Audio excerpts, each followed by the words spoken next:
estáis aquí. Hola, gente. Me presento. Si no me conocéis, me llamo Didi. Bienvenidos a mi canal.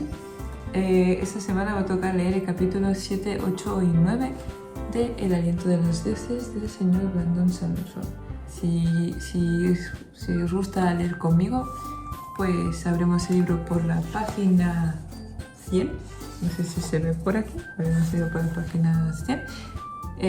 Si os gusta cogeros algo de comer, pues lo cogéis. Y si os gusta también tomar agua, si os apetece, si tenéis sed, pues lo cogéis, haced lo que os dé la gana. Y pues los que no, pues ya podéis dejar el vídeo aparte y hacer vuestras cosas. Espero que la lectura se os haga amena. Y pues ya podemos empezar. Por cierto, el que no lo sepa, en plan, que es la primera vez que me ha visto así de casualidad, que sepa que tiene los capítulos anteriores en mi canal, así que no os vais a perder nada. Los tenéis entrando en mi canal, los veréis todos, incluso tenéis los de Elantris, así que espero que os gusten. Y pues nada, nos vemos al final del vídeo. ¡Hasta luego!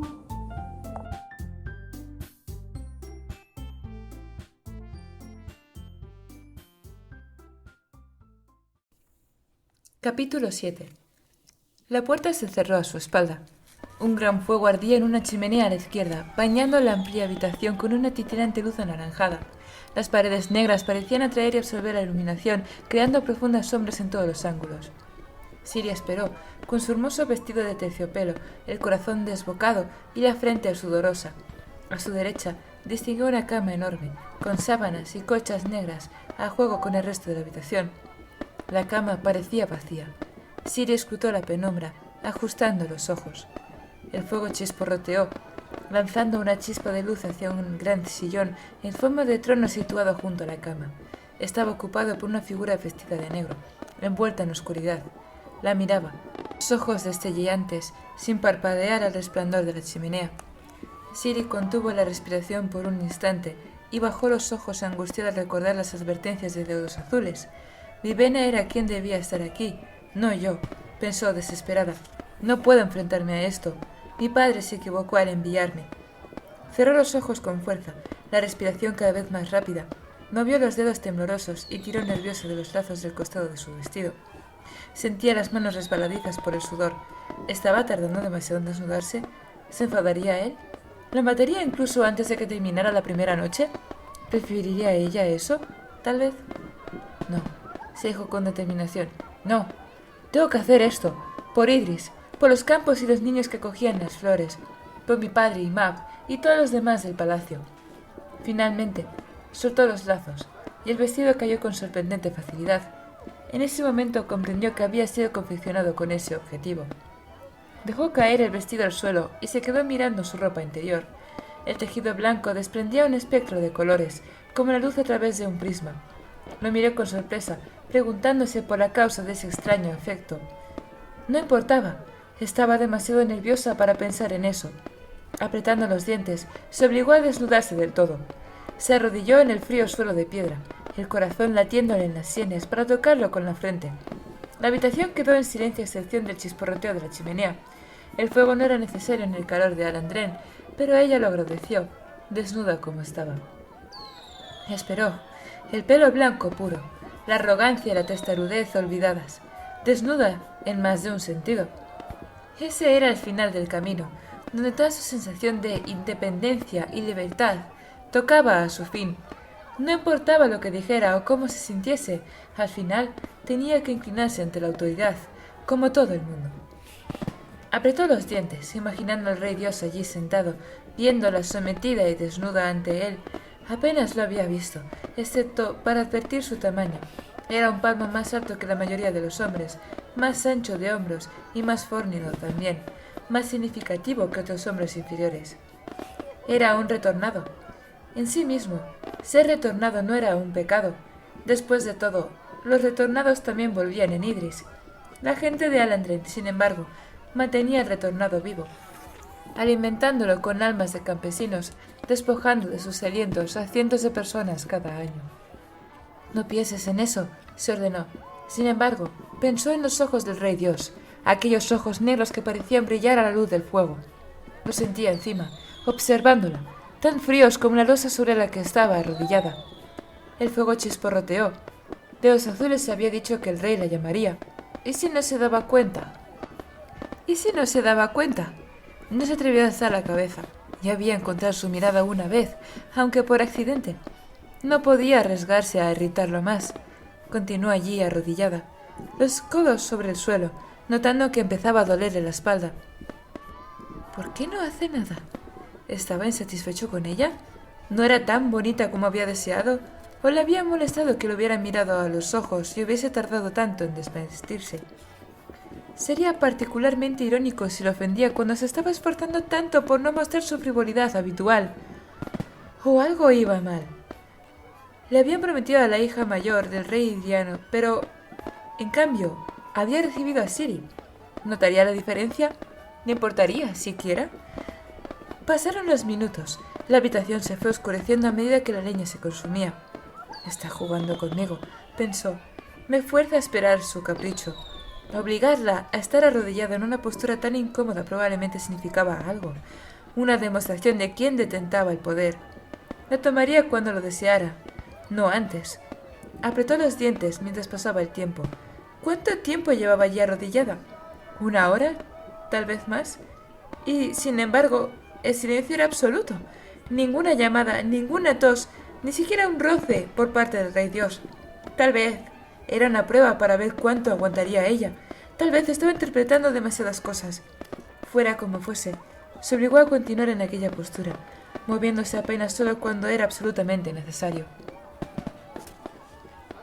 Vivena tenía la formación, el saber y el refinamiento, pero Siri tenía la testarudez.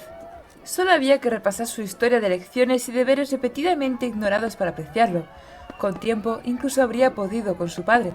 Ya había empezado a dejarle hacer lo que se le antojara, aunque solo fuera por conservar la cordura. Y por eso continuó esperando, desnuda al fulgor de las brasas, mientras la noche se alargaba. Los fuegos artificiales esparcieron chispas en una fuente de luz. Algunos cayeron cerca de donde estaba sentado Sondeluz y se cargaron de una iridescencia extra y frenética hasta apagarse. Estaba reclinado en un diván al aire libre, viendo la exhibición.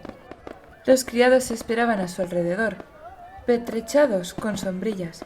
Un carrito con bebidas, toallas humeantes y heladas para frotar la cara y las manos según sintiera la necesidad, y un puñado de otros lujos que, para Sondeluz, eran simplemente cosas comunes y corrientes. Contempló los fuegos artificiales con leve interés.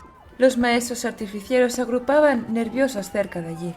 Junto a ellos había una tropa de trovadores que Sondeluz había llamado, aunque ninguno había actuado todavía. Pese a que siempre había gente del espectáculo en la corte de los dioses para que los retornados disfrutaran, esa noche, la noche de bodas de su rey Dios, era aún más extravagante. Su Sebrón no asistía, naturalmente. Esas festividades estaban muy por debajo de él.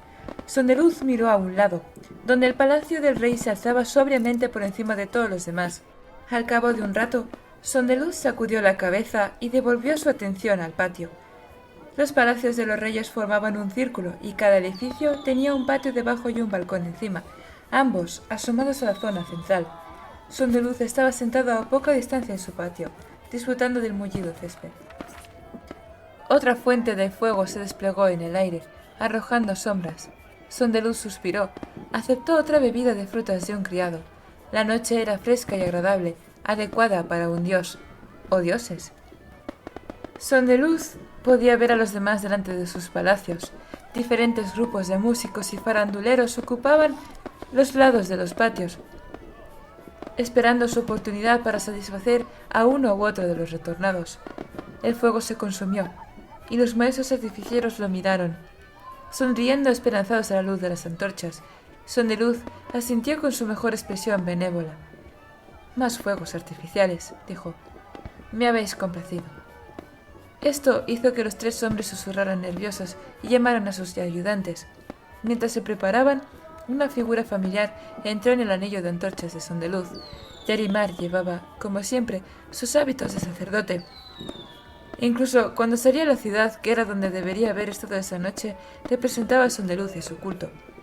«¡Veloz!», lo llamó Sondeluz sentándose. «Divina gracia», dijo Yarimar inclinando la cabeza. «¿Os gustan las festividades?». Desde luego. Podríamos decir que estoy positivamente agobiado. Pero, ¿qué haces aquí en la corte? Deberías estar con tu familia. Solo quería asegurarme de que todo fuera de vuestro gusto. Sondeluz se frotó la frente. Me estás dando dolor de cabeza, Veloz. No os puede doler la cabeza, divina gracia. Eso te gusta decirme. Supongo que la fiesta ante la sagrada prisión es casi tan sorprendente como la que tenemos aquí dentro. Yarimar frunció el ceño ante la despectiva referencia de Sondeluz al complejo divino. La fiesta en la ciudad es fantástica, divina gracia. Tetelir no ha visto un festival tan grandioso desde hace décadas. Entonces insisto en que deberías estar allí disfrutándolo. Yo solo... Veloz, lo cortó Sondeluz, mirándolo con determinación. Si hay algo que puedes confiar que haga completamente por mi cuenta, es disfrutar. Te prometo con toda solemnidad que me lo pasaré escandalosamente bien bebiendo en exceso y viendo a esos simpáticos hombres encender cosas. Ahora, vete con tu familia. Yarimar vaciló. Luego se puso en pie, hizo una reverencia y se retiró. Este hombre se toma su trabajo demasiado en serio, pensó Sondeluz, y dio un sorbo a su bebida de frutas. El concepto le pareció divertido, y se echó hacia atrás, disfrutando de los fuegos artificiales. Sin embargo, pronto lo distrajo alguien más al acercarse, o más bien, alguien más importante que conducía un grupo de gente menos importante. Sondeluz dio otro trago a su bebida. La recién llegada era hermosa. Claro, se trataba de una diosa. Brillante pelo negro, piel pálida, cuerpo lujuriosamente curvilíneo. Llevaba bastante menos ropa que Sondeluz, pero eso era típico de las diosas. Su fina túnica de seda verde y plata estaba abierta por ambas partes, mostrando muslos y caderas, y el escote era tan amplio que poco quedaba a la imaginación. Encendedora, la hermosa, diosa de la sinceridad. Esto se pone interesante, pensó Sondeluz, sonriendo para sí. La seguían un séquito de unas 30 personas, además de su alta sacerdotisa y 6 sacerdotes menores. Los maestros artificieros se inquietaron al advertir que ahora tenían no uno, sino 2 observadores divinos. Sus aprendices se movieron veloces, emplazando otra serie de fuentes de fuego. Un grupo de criadas de encendedoras se adelantaron, cargando con un ornado diván que colocaron en la yarba junto a Sondeluz. Encendedora se tumbó, con su esbelta elegancia de costumbre, cruzando sus piernas perfectas y apoyándose sobre el costado con pose seductora, a la par que señorial. La orientación le permitía ver los fuegos artificiales si lo deseaba, pero su atención estaba claramente concentrada en Sondeluz. «Mi querido Sondeluz», dijo, mientras un criado se acercaba con un puñado de uvas, «¿no vas a saludarme siquiera?»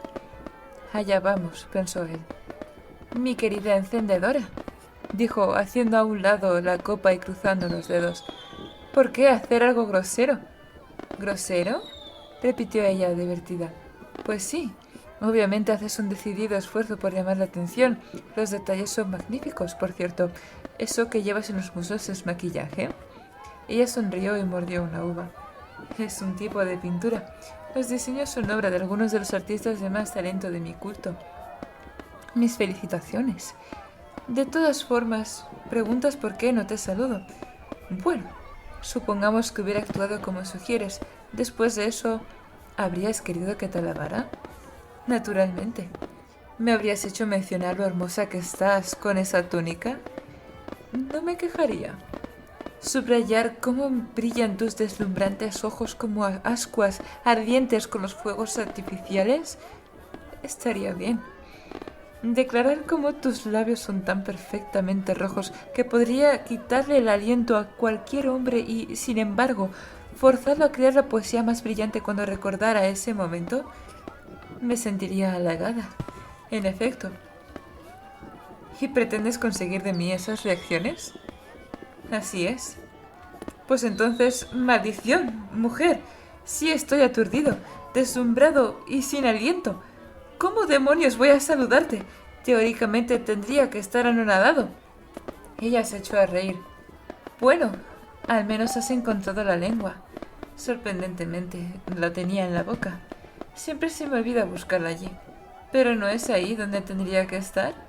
Querida, ¿no me conoces lo suficiente para saber que mi lengua de todas las cosas rara vez hace lo que se espera que haga? Encendedora sonrió mientras los fuegos artificiales volvían a apagarse. Dentro de las auras de los dos dioses, los colores de las chispas se potenciaban.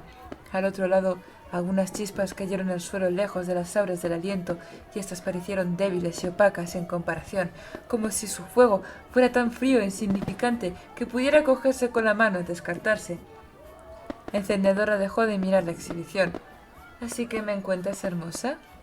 Por supuesto. Querida, decididamente exudas belleza. Eres literalmente parte de la definición de la palabra. Está en alguna parte en tu título, si no estoy equivocado. Mi querido Son de Luz, creo que te estás burlando de mí. Nunca me burlo de una dama, Encendedora, dijo él, cogiendo de nuevo su bebida.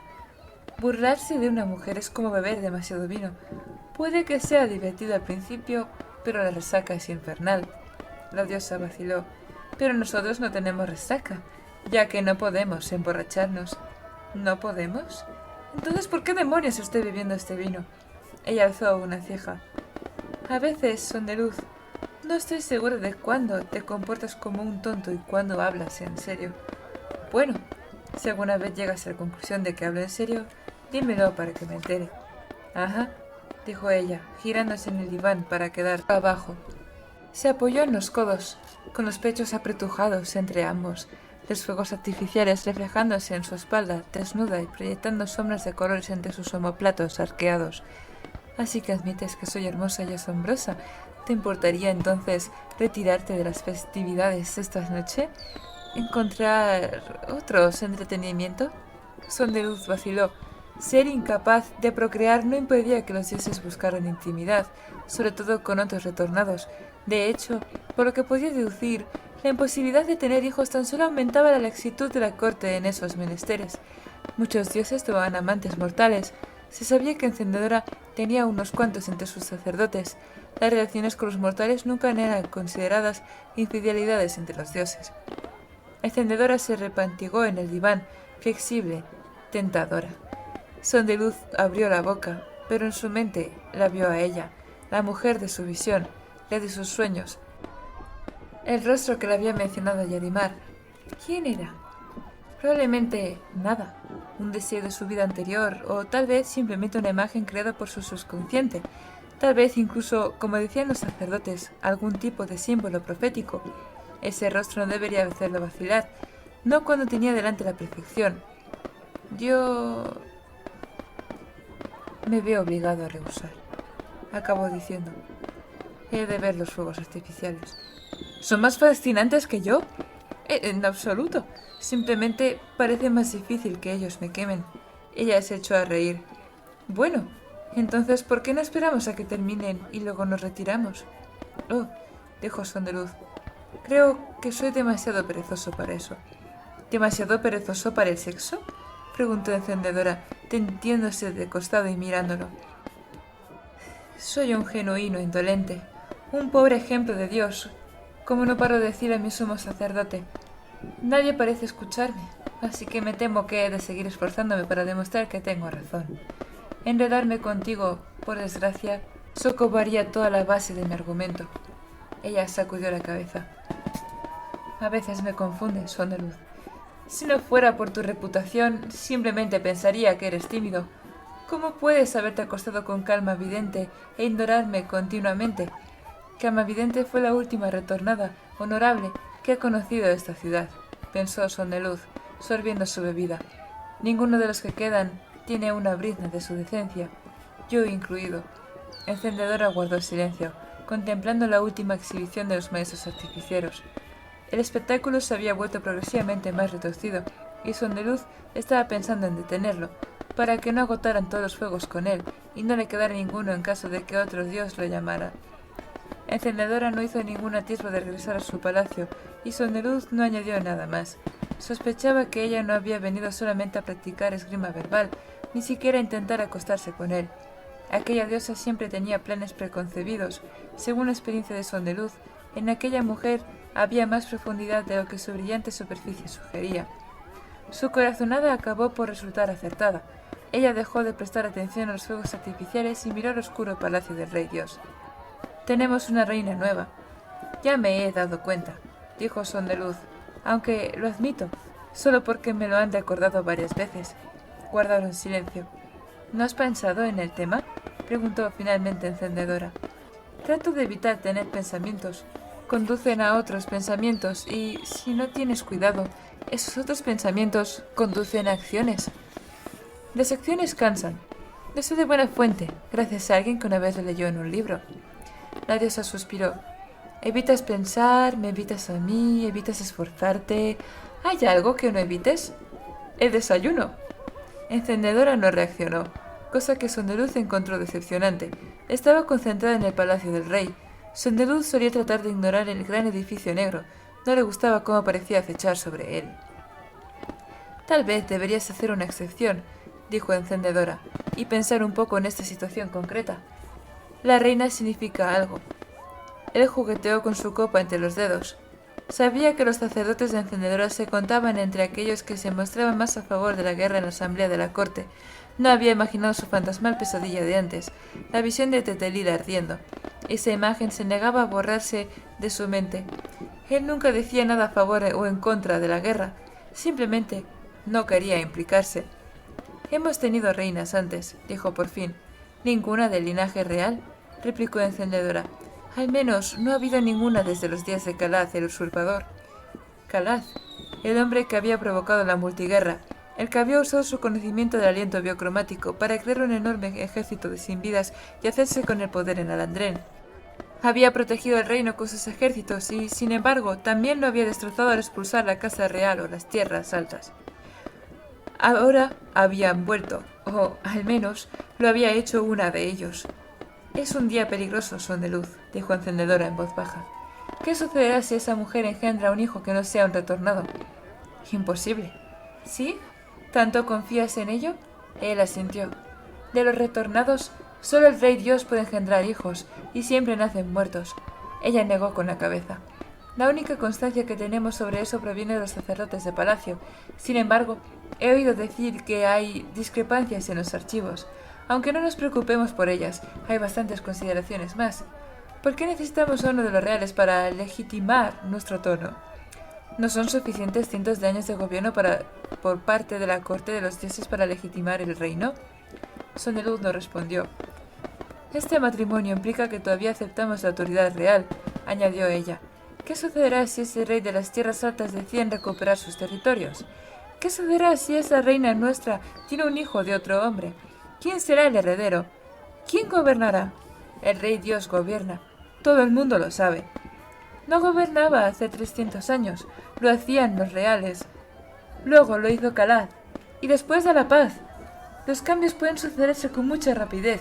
Al invitar a esa mujer a nuestra ciudad, puede que hayamos dado comienzo al final del gobierno retornado en Alandrén. Guardó silencio, pensativa. Sondeluz estudió a la hermosa diosa. Habían pasado 15 años desde su retorno, cosa que la hacía vieja para ser una retornada. Vieja, sabia e increíblemente diestra. Ella lo miró. No pretendo dejarme caer, sorprendida. Como les pasó a los reales cuando Calaz se apoderó de su trono. Algunos estamos haciendo planes, Sondeluz. Puedes unirte a nosotros, si lo deseas. Política, querida, repuso con un suspiro. Ya sabes cuánto me repugna. Eres el dios de la valentía. Podríamos usar tu confianza. En este punto, solo confío en que no os seré de ninguna utilidad. El rostro de ella se embaró y trató de no mostrar su frustración. Por fin suspiró y se puso en pie, alardeando de su perfecta figura una vez más. Tendrías que servir para algo tarde o temprano, Sondeluz, dijo. Eres un dios para esta gente. No por decisión propia, querida. Ella sonrió y luego se inclinó y lo besó suavemente. Considera lo que he dicho. Eres mejor de lo que tú mismo crees. ¿Piensas que me ofrecería a cualquiera? Él vaciló, luego frunció el ceño. La verdad es que... sí, lo pienso. Ella se echó a reír y se dio la vuelta mientras sus sirvientes recogían su diván. Oh, vamos, debe de haber al menos 3 dioses a quienes no se me ocurriría dejar que me tocaran.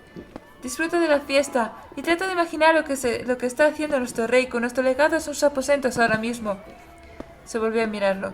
Sobre todo si al imaginarlo te recuerda lo que acabas de perderte. Le hizo un guiño y se marchó. Sondelú se acomodó en su diván y luego despidió a los maestros artificieros con palabras de alabanza. Mientras los trovadores empezaban a cantar, trató de vaciar su mente de las ominosas palabras de encendedora y de las visiones de guerra que habían asolado sus sueños. No consiguió ninguna de las dos cosas. Capítulo 8. Ciri gimió y se dio la vuelta. Le dolía la espalda, le dolían los brazos, le dolía la cabeza. De hecho, estaba tan incómoda que no podía dormir, a pesar del cansancio. Se sentó llevándose las manos a la cabeza. Se había pasado la noche en el suelo del dormitorio del Rey Dios, dormitando intermitentemente. El sol entraba en la habitación, reflejándose en el mármol del suelo donde no estaba cubierto por alfombras. Alfombras negras, pensó, sentada sobre el arrugado vestido azul que había utilizado como sábana y almohada. Alfombras negras en un suelo negro con muebles negros. Estos alandrenses desde luego saben cómo aprovechar un color. El Rey Dios no estaba en la habitación. Ciri observó el enorme sillón de cuero, ahora vacío. No se había dado cuenta de su marcha. Bostezó y se puso en pie. Recogió la ropa interior y se la puso. Se soltó el pelo, sacudiéndolo. Tendría que acostumbrarse a llevarlo tan largo. Le cayó por la espalda, rubio pálido. Así pues, había sobrevivido intacta la noche. Se acercó descalza al sillón y pasó los dedos por el liso cuero. No había sido muy respetuosa. Se había dormido, acurrucada sobre el vestido. Incluso había mirado hacia el sillón varias veces. No por desafío o por desobediencia. Simplemente tenía demasiado sueño para recordar que no podía mirar al Rey Dios, y él no le había mandado ejecutar. De los azules le había asustado al decirle que el Rey Dios era volátil y de temperamento irritable, pero si ese era el caso, con ella se había contenido. ¿Qué otra cosa iba a hacer? Los alandrenses habían esperado décadas para conseguir que una princesa real casara con su linaje de reyes dioses. Ciri sonrió. Al menos tengo cierto poder. Él no podía matarla, no hasta que obtuviera lo que quería. No era mucho, pero eso le dio un poco de confianza. Rodeó el asiento, advirtiendo su tamaño. Toda la habitación era un poco demasiado grande, distorsionando la perspectiva, haciéndola sentir más baja de lo que era. Apoyó la mano en el reposabrazos y se preguntó por qué él no había decidido tomarla. ¿Qué tenía ella de malo? ¿No era deseable? Niña tonta, se reprendió, sacudiendo la cabeza y acercándose a la cama todavía intacta. Pasaste la mayor parte del viaje preocupándote de lo que ibas a suceder en tu noche de bodas y cuando no pasa nada, ¿te quejas? Pero no era libre. Él la tomaría tarde o temprano. Ese era el meollo de todo el acuerdo. Mas de momento no había sucedido. Ciri sonrió, bostezando, y entonces se metió en la cama, se acurrucó bajo las mantas y se quedó dormida. La siguiente vez que despertó fue mucho más agradable que la anterior. Se desperezó y entonces advirtió algo. Su vestido, que había dejado amontonado en el suelo, había desaparecido. También el fuego de la chimenea había sido reavivado, aunque no entendió por qué. El día era cálido y mientras dormía había apartado las mantas. Se supone que he de quemar las sábanas, recordó. Sí, por eso han avivado el fuego. Permaneció allí sentada, en ropa interior, sola en la habitación negra. Las sirvientas y sacerdotes no sabrían que había pasado toda la noche en el suelo a menos que el Rey Dios lo comentara. Pero, ¿cómo un hombre de su poder iba a hablar con sus vasallos sobre detalles íntimos? Lentamente, Ciri se levantó y retiró la sábana. Hizo una pelota con todo y la arrojó a la gran chimenea. Contempló las llamas, aunque ignoraba por qué el Rey Dios la había dejado sola. Sin duda, sería mejor dejar que todo el mundo creyera que el matrimonio había sido consumado. Después de que la ropa de cama hubiera terminado de arder, Ciri escrutó la habitación, buscando algo que ponerse. No encontró nada. Con un suspiro se acercó hasta la puerta, vestida solo con ropa interior. La abrió y dio un leve respingo. Fuera habían más de 20 criadas de diversa edad, todas arrodilladas. ¡Dios de los colores! ¿Cuánto tiempo llevan aquí postradas de hinojos? De repente, no le pareció tan indignante verse obligada a esperar al antojo del Rey Dios. Las mujeres se levantaron, las cabezas gachas, y entraron en la habitación. Ciri retrocedió y ladeó la cabeza al advertir que algunas traían enormes cofres. Iban vestidas de distinto color al que el día anterior, aunque el corte era el mismo, faldas abiertas como pantalones ondulantes, rematados con blusas sin mangas y tocas. El pelo asomando por la espalda. En vez del azul y plata, los atuendos eran ahora amarillo y cobre. Las mujeres abrieron los cofres y sacaron las prendas que contenían. Todas eran de colores brillantes y cada una de un corte distinto. Las extendieron en el suelo ante ella, y luego volvieron a ponerse de rodillas, a la espera. Ciri vaciló. Era hija de un rey, que nunca había tenido privaciones. Sin embargo, la vida en Idris era austera. Poseía 5 vestidos, un número casi extravagante. Uno era blanco, y los otros 4 del mismo azul pálido. Tener delante tantos colores y opciones era abrumador. Ciri trató de imaginar cómo le quedaría a cada uno. Muchos eran peligrosamente escotados, aún más que las blusas que llevaban las criadas, y eso era ya escandaloso para los criterios de Idris. Finalmente, vacilante, Ciri señaló un atuendo. Era un vestido de 2 piezas, falda roja y blusa a juego. Las mujeres se levantaron, algunas para retirar los vestidos descartados, otras para quitarle con cuidado la ropa interior. Ciri quedó vestida en cuestión de pocos minutos. Se sintió avergonzada al descubrir que, aunque las prendas le quedaban perfectas, la blusa estaba diseñada para mostrar el ombligo. Con todo, no era tan escotada como las otras, y la falda le llegaba hasta las pantorrillas. El tejido de seda roja era más liviano que las lanas y el lino que estaba acostumbrada a usar. La falda aleteaba y crujía cuando se daba la vuelta, y Ciri temió que se transparentara. Al ponerse en pie, casi se sintió tan desnuda como durante la noche. Parece que aquí me quieren así a todas horas, pensó con ironía. Las criadas le acercaron un taburete y ella se sentó. Procedieron a limpiarle la cara y los brazos con un paño agradablemente cálido. Cuando terminaron, volvieron a aplicarle maquillaje, la peinaron y la rociaron de perfume. Cuando Ciri abrió los ojos, el perfume formando una neblina a su alrededor, de los azules estaba allí. «Oh, excelente», dijo. El criado la acompañaba obediente, con tinta, pluma y papel. «¿Ya estás levantada?» «¿Ya?», pensó Ciri. «Debe ser más de mediodía». Dedos Azules la examinó detenidamente, asintiendo, y luego miró a la cama, comprobando que las sábanas hubieran sido destruidas. «Bien», dijo. «Confío en que tus sirvientas hayan atendido tus necesidades, receptáculo». Y empezó a retirarse, con el paso del hombre que tiene demasiadas cosas que hacer.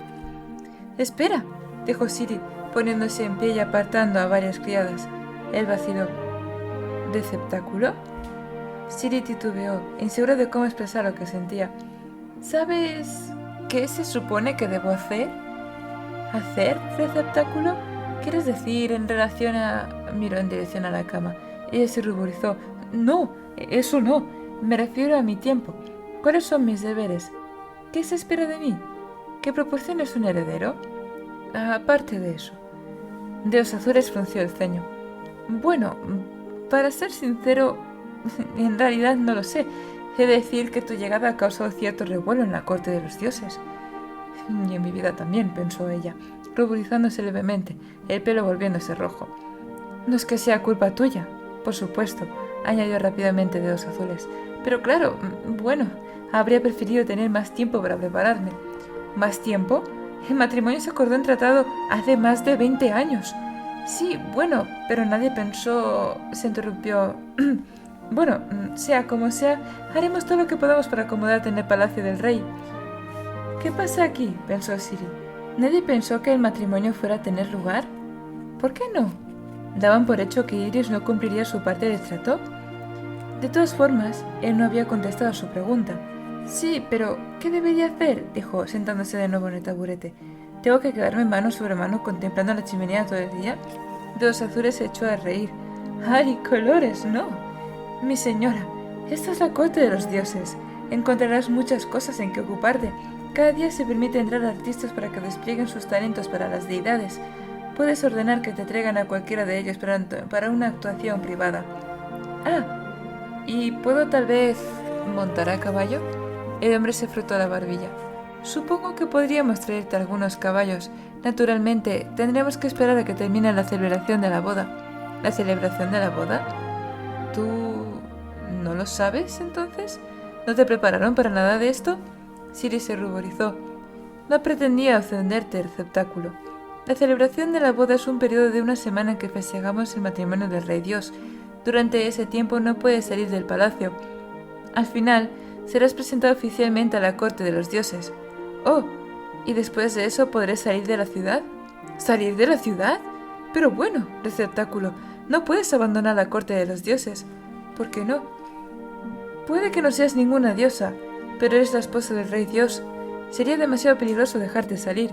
Pero no te preocupes, puedes pedir todo lo que quieras, cualquier cosa, y se te proporcionará, excepto la libertad, pensó ella. Te aseguro que cuando la celebración de la boda acabe, tendrás pocas cosas de las que quejarte. Todo lo que pudieras querer está aquí, todo tipo de capricho, todo lujo, toda diversión. Siri asintió, aturdida, sintiéndose atrapada. Además, dijo Dedos Azules, alzando un dedo manchado de tinta, si lo deseas, la asamblea de la corte se reúne para decidir cuestiones atenientes de la gente. Ocurre una vez por semana, aunque diariamente se celebran juicios menores. Tú no formarás parte de la asamblea, naturalmente, pero se te permitirá asistir cuando terminen las festividades. Si nada de esto te place, puedes pedir que un artista del sacerdocio del rey Dios te asista. Sus sacerdotes incluyen artistas devotos y habilidosos en todos los géneros: música, pintura, danza, poesía, escultura, títeres, teatro, pintura de arena o cualquiera de los géneros menores. Siri parpadeó. Dios de los colores. Incluso estar cruzada de brazos es desalentador aquí. Pero, ¿estoy obligada a participar en algo? No lo creo. Receptáculo, no pareces contenta. ¿Cómo podía explicarlo?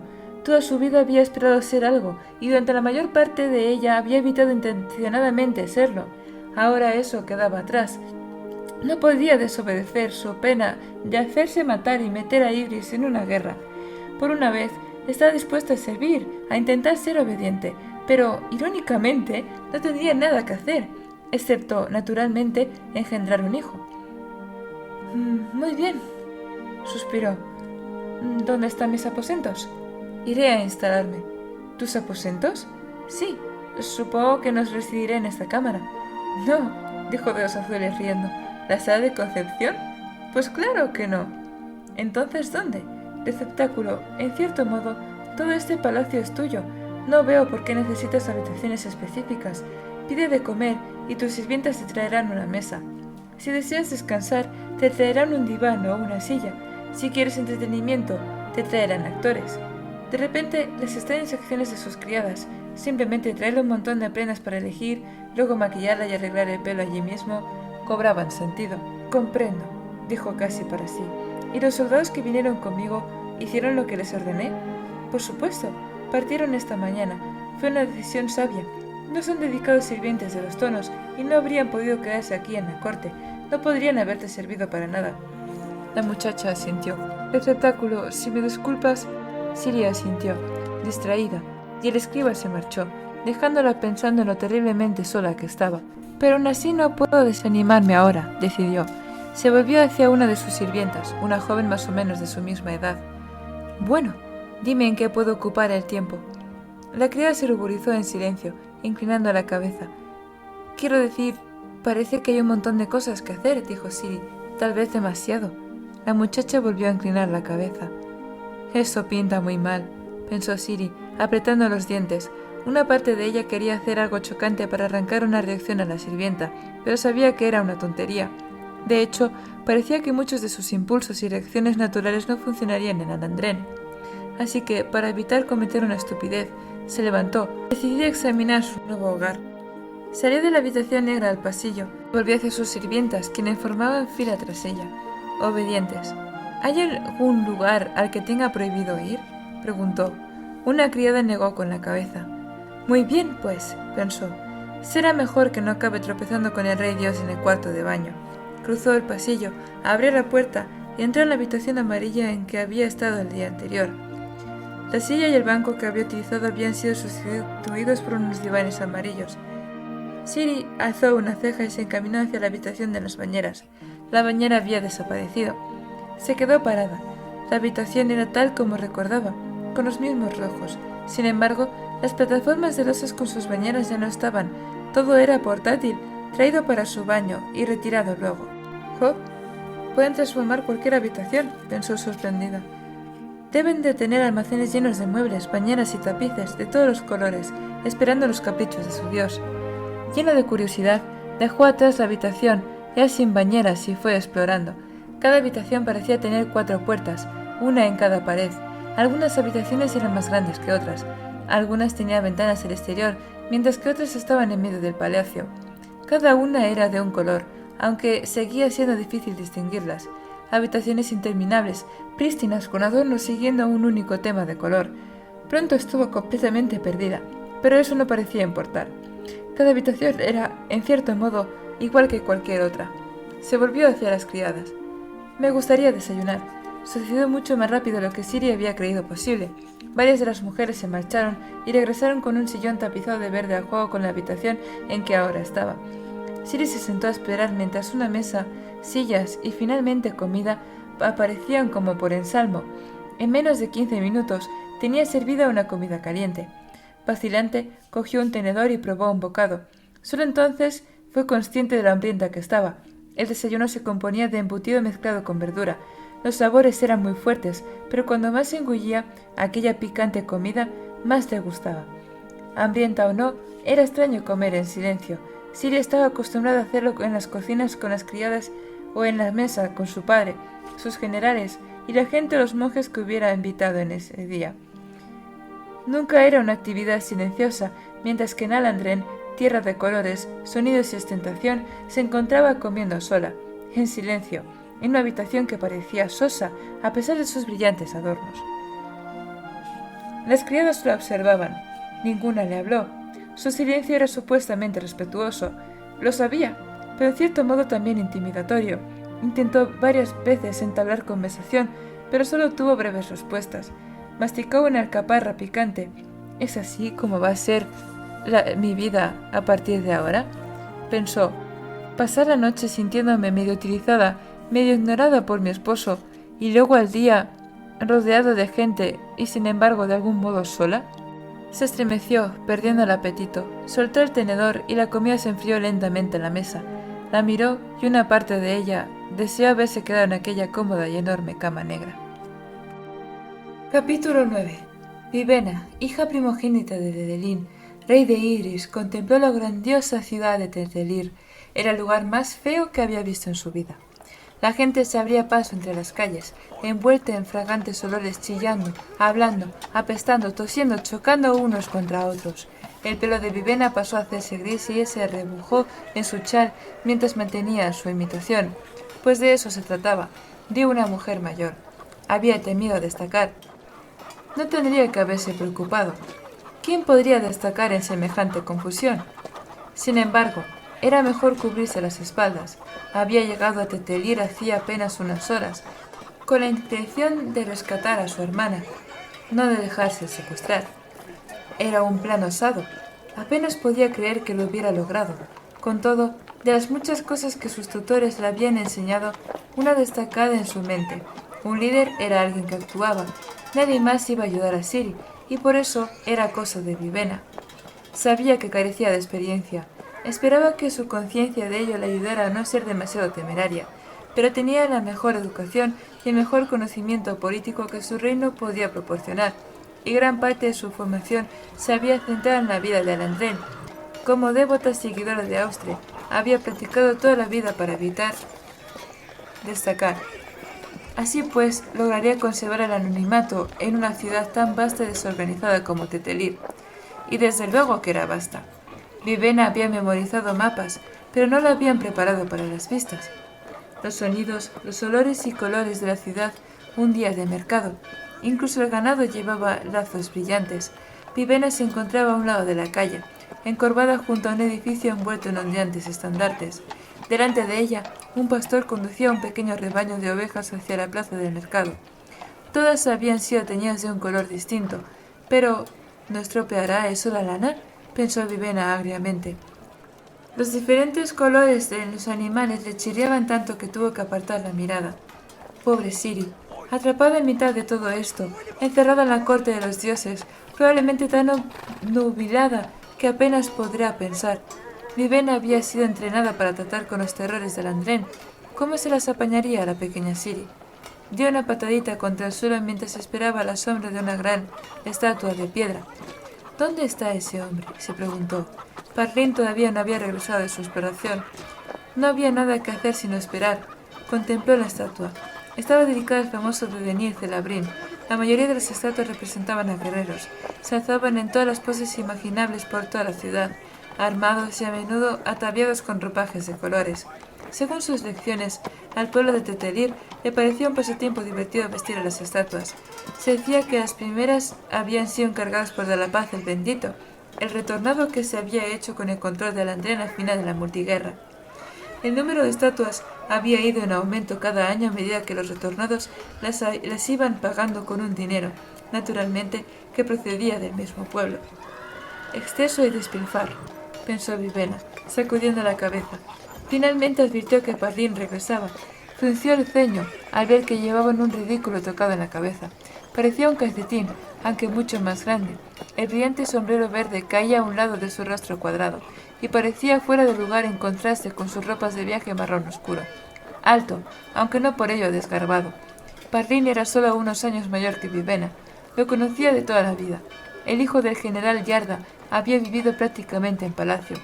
Recientemente había estado en los bosques, vigilando la frontera con Alandreno, protegiendo uno de los pasos del norte. —¿Parlín?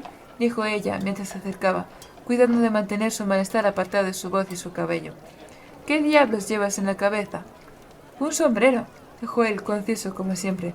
No es que fuera rudo, solo parecía que apenas tenía algo que decir. —Ya veo que es un sombrero, Parlín. ¿De dónde lo has sacado? El hombre del mercado dijo que eran muy populares. Vivena exhaló un suspiro. Había dudado en traer a Parlín a la ciudad. Era un buen hombre, más fiable que nadie, pero la existencia que conocía era la de vivir en los bosques y proteger puestos aislados. Aquella ciudad probablemente le resultaba abrumadora. Pues es ridículo, Parlín, dijo Vivena, el pelo controlado para mantener a raya el rojo, y te hace destacar. Parlín se quitó el sombrero y se lo guardó en el bolsillo. No dijo nada más, pero se dio la vuelta y contempló las multitudes pasar. Parecían ponerlo tan nervioso como a Vivena, tal vez aún más. Sin embargo, ella se alegraba de tenerlo. Era una de las pocas personas que no se chivarían a su padre. Sabía que le gustaba a Parlín. Durante su juventud, a menudo le traían regalos del bosque, normalmente algún animal que había matado. Para Parlín, nada mostraba mejor el afecto que un trozo de algo muerto y sangrante en la mesa. Este lugar es extraño, dijo. Aquí la gente se mueve como rebaños. Sus ojos siguieron a una bonita chica alandrense, como la mayoría de las mujeres de Tetelir. La muy pelantusca prácticamente no llevaba nada encima. Blusas abiertas por debajo del cuello, faldas por encima de la rodilla. Algunas mujeres incluso llevaban pantalones, como los hombres. ¿Qué has descubierto en el mercado? Preguntó Vivena, recuperando su atención. Hay un montón de idrianos aquí. ¿Qué? Dijo Vivena, olvidando su recato y mostrando sorpresa. ¿Idrianos? Repitió Parlín. En el mercado. Algunos intercambiaban mercancías. Muchos parecían trabajadores corrientes. Los observé. Ella frunció el ceño y cruzó los brazos. ¿Y el restaurante? ¿Has explorado como te pedí? Él asintió. Parece limpio. Me parece extraño que la gente coma alimentos preparados por desconocidos. ¿Has visto a alguien sospechoso allí? ¿Qué sería sospechoso en esta ciudad? No lo sé. ¿Eres tú quien insistió en adentrarse a explorar? Siempre es buena idea cuando se va de caza. Así menos probable que se espante a los animales. Por desgracia, Parlín, las personas no son animales. Soy consciente de ello. Los animales tienen sentido. Vivena suspiró. Sin embargo, advirtió que Parlín tenía razón al menos en una cosa. Divisó a un grupo de idrianos que caminaban por la calle, uno tirando de un carro que probablemente contenía productos. Eran fáciles de distinguir por sus vestidos apagados y el leve acento de sus voces. Le sorprendió que vinieran tan lejos a comerciar, pero, claro, el comercio no estaba muy boyante en Ildis últimamente. Reacia cerró los ojos y, usando el chal para ocultar la transformación, cambió su pelo de gris a marrón. Si había otros idrianos en la ciudad, era improbable que ella destacara. Tratar de actuar como una anciana sería más sospechoso. Le seguía pareciendo peligroso estar así expuesta. En Bevalis la habrían reconocido al instante. Naturalmente Bevalis solo tenía unos pocos miles de habitantes. La escala enormemente superior de Tetelir requeriría un ajuste consciente. Le hizo un gesto a Parlín y, apretando los dientes, se unió a la multitud y en dirección a la plaza del mercado. El mar interior era la causa de todo aquello. Tetelir era un puerto de importancia, y los tintes que vendía, hechos con las lágrimas de Edgley, una flor autóctona, lo convertían en un centro de comercio. Podía ver las pruebas a su alrededor.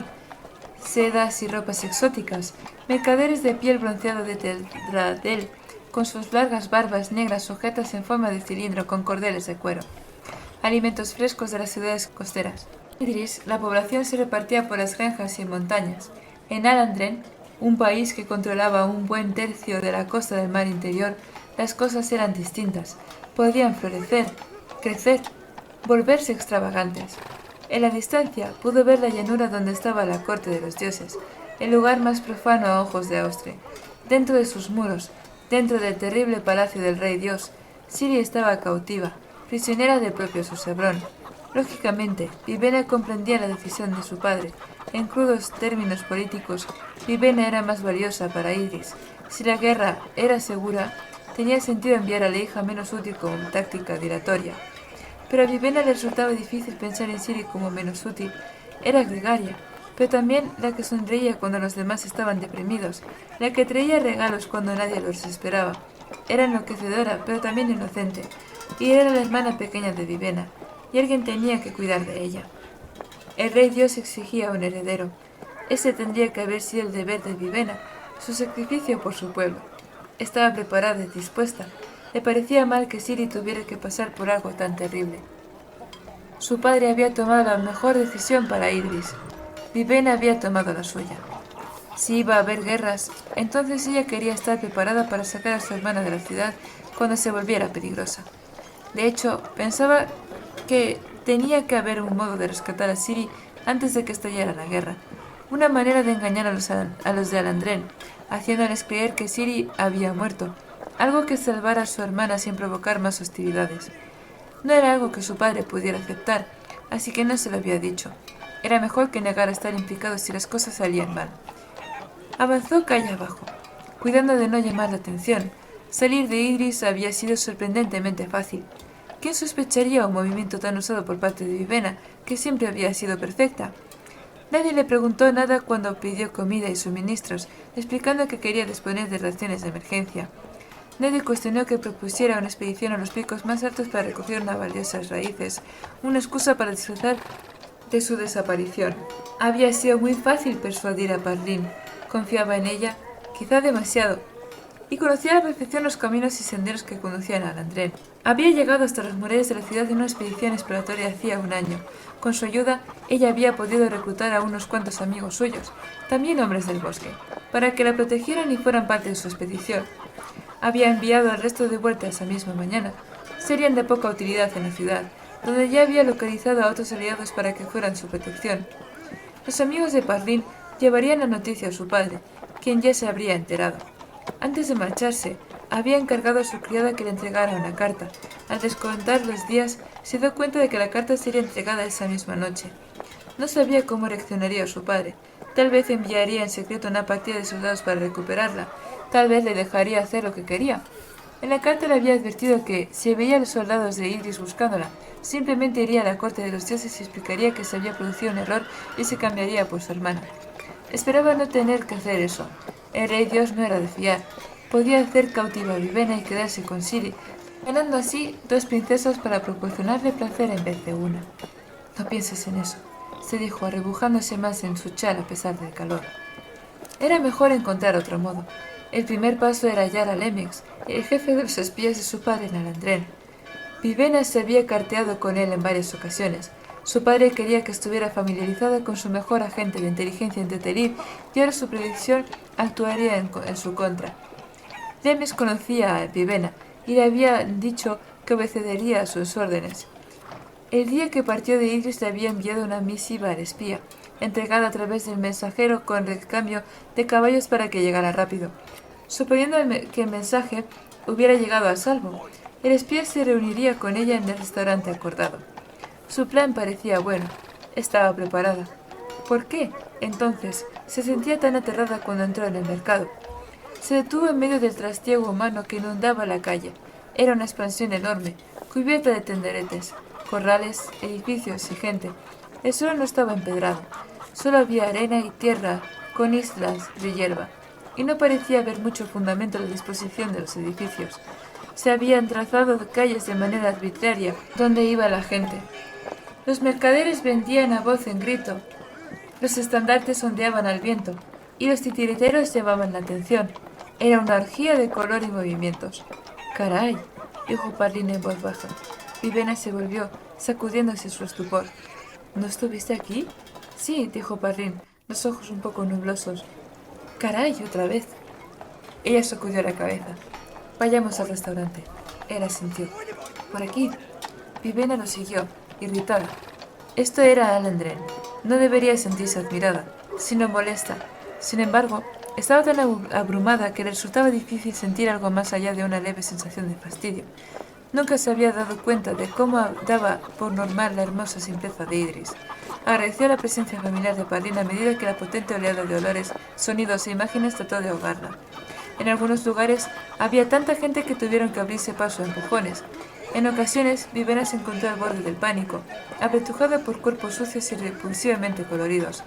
Por fortuna, el restaurante no estaba demasiado lejos, y llegaron justo cuando pensaba que el puro exceso del lugar la iba a hacer gritar.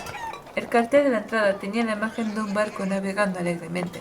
Si los olores que procedían del interior eran algún indicativo, entonces el barco representaba la cocina del restaurante.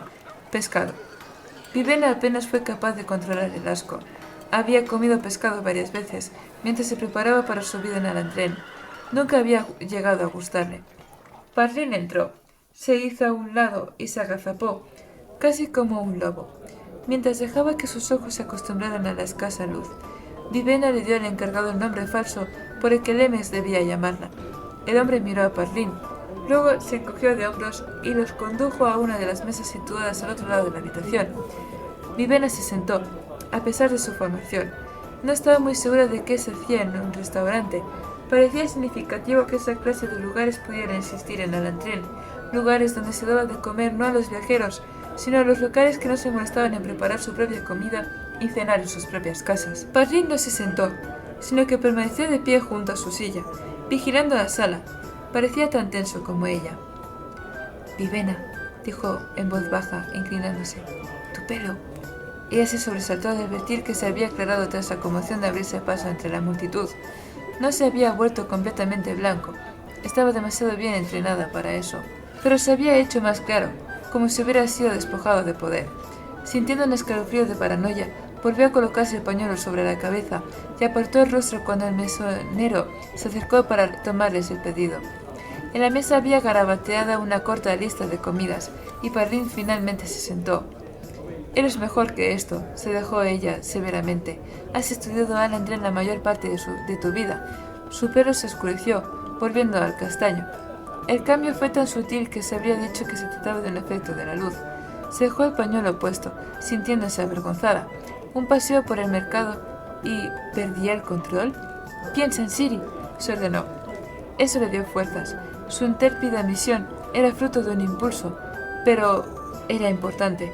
Calmado una vez más, volvió a quitarse el pañuelo y esperó mientras Parlin escogía un plato, un guiso de marisco, y el mesonero se alejaba. «¿Y ahora qué?», preguntó Parlin. «Esperaremos. En mi carta le dije a Lemes que comprobara el restaurante día y noche. Nos quedaremos aquí hasta que llegue». Parlin asintió, algo nervioso. «¿Qué ocurre?», preguntó Vivena con calma. Él miró hacia la puerta. «No me fío de este sitio. Solo huelo cuerpos y especias. Solo oigo el parloteo de la gente. No hay viento, ni árboles, ni ríos. Solo gente». «Lo sé. Quiero volver a salir». «¿Qué? ¿Por qué?» «Si no estás familiarizado con un sitio», explicó él torpemente, «conviene hacerlo lo antes posible». Vivena sintió un aguijonazo de miedo ante la idea de quedarse sola. Sin embargo, no era adecuado obligar a Parlin a quedarse y asistirla. «¿Prometes que estarás cerca?» Él asintió. «Entonces ve». Parlin se marchó de la sala. No se movía como uno de los alandrenses. Sus movimientos eran demasiado fluidos, parecidos a los de una bestia al acecho. Tal vez debería haberlo enviado de vuelta con los demás, pero la idea de quedarse completamente sola fue demasiado fuerte. Necesitaba a alguien que la ayudara a encontrar a Lemix. Tal como estaban las cosas, ya le parecía que corría un riesgo demasiado grande al entrar en la ciudad con un solo guardia, aunque fuera tan dotado como Parlin. Pero estaba hecho. No tenía sentido preocuparse ahora. Se quedó allí sentada, los brazos cruzados sobre la mesa, pensando. Allá en Idris, su plan para salvar a Siri había parecido más sencillo. De algún modo, tenía que entrar en la corte de los dioses y sacar de allí a su hermana. ¿Cómo podía conseguirse una cosa tan audaz? Sin duda, la corte de los dioses estaría bien guardada. Lemix tendrá ideas, supuso. No tenemos que hacer nada, todavía. Un hombre se sentó a su mesa, vestido de manera menos colorida que la mayoría de los alandrenses. Llevaba un atuendo de cuero marrón en su mayor parte, con un chaleco de seda roja encima. No era Lemix, el espía era un hombre mayor, de unos 50 años. Este desconocido tenía un rostro alargado y el pelo bien cuidado, y no más de 35 años. «Odio ser mercenario», dijo el hombre. «¿Sabes por qué?» Aturdida, Vivena se quedó con la boca entreabierta. «Los prejuicios», continuó el hombre. «Todos los demás trabajan, buscan recompensas y son respetados por ellos. Los mercenarios no. Tenemos mala fama solo por hacer nuestro trabajo. ¿A cuántos trovadores les escupen por aceptar dinero del mayor postor? ¿Cuántos panaderos se sienten culpables por vender más pasteles a un tipo que a otro?» La miró. «No, solo un mercenario injusto, ¿no?» ¿Quién eres?», consiguió preguntar Vivena, por fin. Dio un respingo cuando otro hombre se sentó al otro lado. Rechoncho. Este llevaba una porra en la espalda. Un pintoresco pájaro estaba encaramado en ella. «Me llamo Dent», dijo el primer hombre, cogiendo la mano de ella para estrecharla. «Y este es Tong Fa». «Encantado», dijo Tong, cogiendo su mano cuando Dent la soltó. «Lamentablemente, princesa», añadió Dent, «estamos aquí para matarte». Capítulo 10. Y gente, hasta aquí se ha acabado. De momento. Y capítulo terminado, gente. Si os ha gustado estos capítulos, decidme qué os ha parecido. Si habéis llegado hasta el final, comentádmelo a botón. Nos vemos la semana que viene. Y nada, espero que todo vaya muy bien y que empecéis muy bien esta semana. Nos vemos el próximo domingo, si Diosito quiere. Y ya está. Me despido. Adiós.